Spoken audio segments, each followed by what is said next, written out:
সবসময় যেভাবে ইলিশ মাছের লেজ ভর্তাটা বানিয়ে থাকি তার থেকে আজকে একটু ভিন্নভাবে বানাবো। আর এই ইলিশ মাছের লেজ ভর্তাটা কিন্তু মাওয়া ঘাটের থেকেও দারুণ স্বাদ হয়ে থাকে। ইলিশ মাছের লেজ ভর্তাটা আপনাদের সাথে আমি 2-1 বার শেয়ার করেছি, আর আজকে একটু যেহেতু ডিফারেন্টভাবে বানাবো সেটাও আজকে আপনাদের সাথে শেয়ার করছি।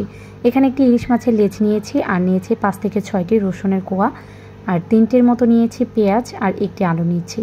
আর এখানে হাফ চা চামচ দিয়েছি হলুদ গুঁড়া, হাফ চা চামচ মরিচ গুঁড়া, আর 1/3 চামচ দিয়েছি ভাজা জিরা গুঁড়া, স্বাদ মতো লবণ দিয়েছি, আর 2 চা চামচ পানি দিয়ে একটু মশলাটাকে গুলিয়ে নেওয়ার পরে তারপর কিন্তু মশলার সাথে সব কিছু মিশিয়ে নিয়েছি। আর এখন একটু রেস্টে দিলে ভালো, তবে আমি একটু রেস্টে দিব না। চুলাটি ফ্রাই প্যান বসিয়ে দিয়েছি, আর তার মধ্যে পর্যাপ্ত পরিমাণে সরিষার তেল দিয়েছি। অবশ্যই কিন্তু এখানে সরিষার তেল দিয়ে ভেজে নিতে হবে। তেল যখন খুব ভালোভাবে গরম হয়ে যাবে এ পর্যায়ে ইলিশ মাছ, পেঁয়াজ, আলু, রসুন সব কিছু দিয়ে ভেজে নেব। আর ভাজার ক্ষেত্রে অবশ্যই চুলার আঁচটাকে লোতে রাখবেন। আমি এখন কিন্তু আবার একটু তেল ব্যবহার করছি, তেলের পরিমাণ খুব কমই হয়েছিল, সেজন্য আবার একটু তেল ব্যবহার করছি।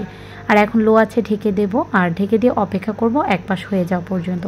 যখন এক পাশ হয়ে গেছে তখন আরেক পাশ উল্টিয়ে দিচ্ছি। এভাবে একটু সময় নিয়ে ভেজে নিলে যেটা হবে সব কিছু সফটলি ভাজা হবে। আর ইলিশ মাছটা যদি আপনি চুলার আঁচটা বাড়িয়ে ভাজতে যান তাহলে কিন্তু হার্ড হয়ে যায়, সেজন্য আমি চুলার আঁচ কমিয়ে ঢেকে ভেজে নিয়েছি।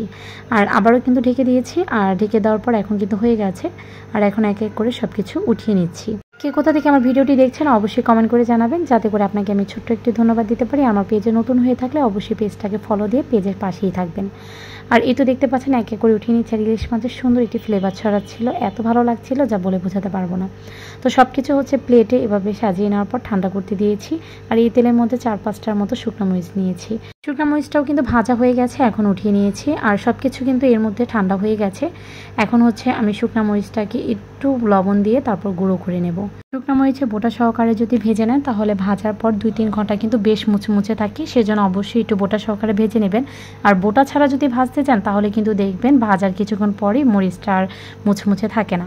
তো যাই হোক, সব কিছু হচ্ছে হাত দিয়ে মেখে নিয়েছি। আলু, রসুন, কিছুটা পেঁয়াজ কুচি নিয়েছিলাম, সেটাও কিন্তু এটার সাথে মিশিয়ে নিয়েছি। কাঁচা পেঁয়াজও যদি নেন তাহলে কিন্তু খেতে বেশ ভালো লাগে। এখন লেজটাকে হাত দিয়ে ভেঙে নিচ্ছি, আর এভাবে ভেঙে নেওয়ার পর কাঁটাগুলো ছাড়িয়ে নেব। অনেকে হচ্ছে হামাদিস্তা দিয়ে হচ্ছে থেতো করে নেয় মাছটা, আর এতে করে হচ্ছে কাঁটাটা উপরে চলে আসে, খুব ইজিলি কাঁটাটা বেছে নেওয়া যায়। তো যাই হোক, আমার আর হামাদিস্তা ছিল না, সেজন্য হাত দিয়ে কাজটা করলাম। আর আমি চেয়েছিলাম পাটার মধ্যেই হচ্ছে করব, কিন্তু পাটা দিয়ে যদি করতে যাই তাহলে দেখা যায় এক্সট্রাটা ঝামেলা হয়, সেজন্য আর সেটা করলাম না। তো কাঁটাগুলো এক এক করে বেছে নিয়েছি, তারপর সব কিছুর সাথে মাছটা সুন্দরভাবে মিশিয়ে নিচ্ছি। আর এক ফালি দেখতে পাচ্ছেন একটু লেবুও নিয়েছি, লেবুর রসটা ব্যবহার করলে কিন্তু আরও ভালো লাগে, একটু টেস্টটা ভালো আসে। তো যাই হোক, এখন লেবুর রসটা দিয়ে আবার একটু মেখে নিয়েছি। আর এরই মধ্যে যে কড়াইতে সরিষার তেলটা ছিল সেটাও কিন্তু সম্পূর্ণটা নিয়ে নিয়েছি। তো তেলটা দেওয়ার পরে মেখে নেওয়ার পরে এখন কিন্তু একটি বাটির মধ্যে পরিবেশন করেছি। আর এটা খেতে কিন্তু দারুণ মজা লাগে, একবার হলো ট্রাই করবেন। ধন্যবাদ।